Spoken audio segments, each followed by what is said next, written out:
maglalagay ako ng cooking oil.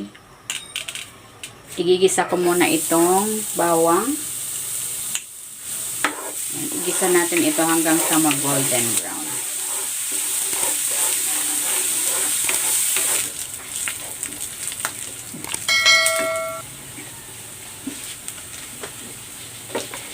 Ayan, okay na itong garlic.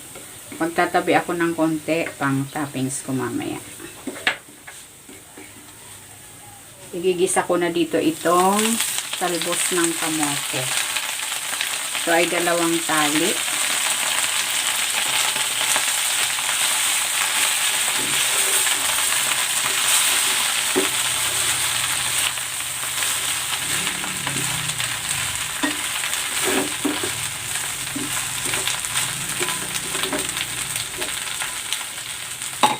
I-season ko ito with salt, pepper,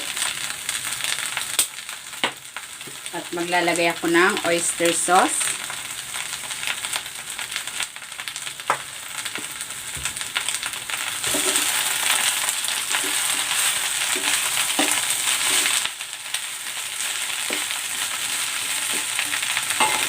Maglalagay ako ng konting hot water para may konting sauce.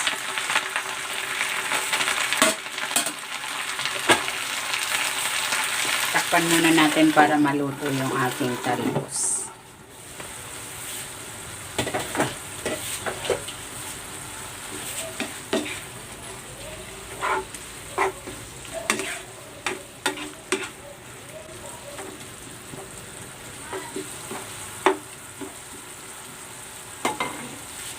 And then, ilalagay ko na dito yung fried garlic.